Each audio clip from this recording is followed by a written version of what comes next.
আরে বেটা কই তোরা আমার ইট বেটা তো লাডে উড়ে দিবি তোরা দেখা যায়। এই যে এখানে এরকম ইট পড়ে রয়েছে, ওই জায়গায় কোনো খবর নাই। লেবার কই কই মানুষজন কোনো কিছু বুঝতেছি না তোদের। হ্যাঁ তোদের দিয়ে তো আমি সাইড চালাইতে পারবো না দেখা যায়। হ্যালো মা। আমি তুমি চিন্তা করো না, আমি যেভাবে খুশি আমি আমি টাকা পাঠাই দিব। আমি যেভাবে খুশি আমি এইভাবে টাকা পাঠামো। তুমি টাকাটা পাইয়া দেবে কালকের মধ্যে। এক মিনিট, আমি তো পরে ফোন দিচ্ছি মা। হ্যাঁ তুমি আমাদের বসের বাসায় আসিলে না, ওই যে ইট ব্যাটার মালিক?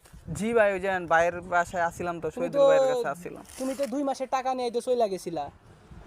আমি তো বাড়ির ম্যানেজারকে বলছিলাম যে বছরে এটা বলার জন্য আমি টাকাটা দিয়ে দেবো বাড়িতে গিয়ে, কিন্তু আমার একটু প্রবলেমের জন্য আমি টাকাটা দিতে পারি না। আমার বসে বলছে তোমার যেখানে পাই সেখান থেকে উড়াই নিয়ে যাইতে বলছে। তুমি টাকা না দিয়ে কি জন্য চলে গেলা?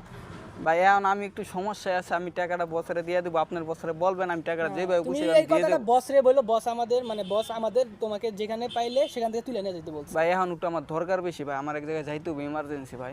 না ভাই, আমাদের সাথে যাইতে হবে। ধর তো। আরে বোন, হ্যাঁ বসের কাছে নিয়ে যা, আমি টাকার জেবটা আর খাতাটা নিয়ে আসতেছি। আচ্ছা, চালু করে আসিস। তুই নিয়ে যা। চল। দেখি কি করা যায়।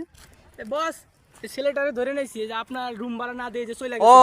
তুমি বস আমি তো আপনার ম্যানেজার, কোথায় আনছো? ওরা কই পাইছো? ওই দিকে দেখি যে কথা বলতেছে। বস আমি তো আপনার ম্যানেজারে বলছিলাম টাকাটা। আরে ম্যানেজারে কি বলছিস তুই বেটা? তুই ভাই ভাই বস আমি রোজা রাখছি বস, আমি রোজার মধ্যে মিছা কথা কইতেছি না, আমি বলছি আয় দাঁড়াও। কথাটা। বলছে রোজা রাখছো তুমি, এরপর ওরে মারো করতেছো বিল্ডিগা। আচ্ছা শুনতে বস ও মিথ্যা কথা বলে। আচ্ছা দেখি কথা শুনি। একটুকু মিছা কথা কইছে তুমি কই গেছিলে ভাইয়া? বস আমার কিছুদিন আগে তো বাপে মারা গেছিল, আমি বাড়িতে তোমার চলে বাবা গেছি। মারা গেছে? মারা গেছে। ও শিট। আমি আপনার ছাড় ওরে ছাড়। আমি আপনার ওরে ছাড়ো। ম্যানেজারের এই কথাটা আমি ভুলে গেছিলাম, উনিও হয়তো আপনাকে এই কথাটা বলে নাই।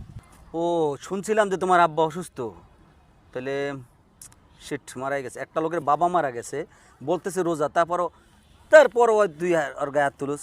আমি মাপচা।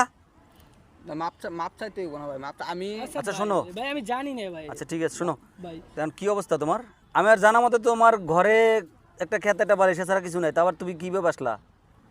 আমি আবার ঢাকা শহরে আসি চাকরির জন্য। আমার বাড়িতে অনেক সমস্যা, টাকা পয়সার দিক দিয়ে একটু সমস্যার মধ্যে পড়ছি, তার মধ্যে আপনার লোকে আমার ধরে নিয়ে আসছে। আমি বলছি আপনাকে টাকাটা আমি দিয়ে দেবো, তারপরে উনি আমাকে এইভাবে ধরে নিয়ে আসছে।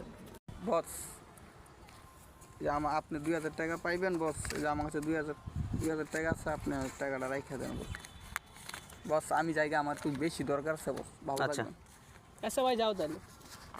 2000 টাকা দিয়ে দিল স্যারের কাছে 100 টাকা, ও ইফতার করবে কি দিয়া? ও ডাক দে ডাক দে। এ ভাই, ডাক এ দাও তোরে। ভাই।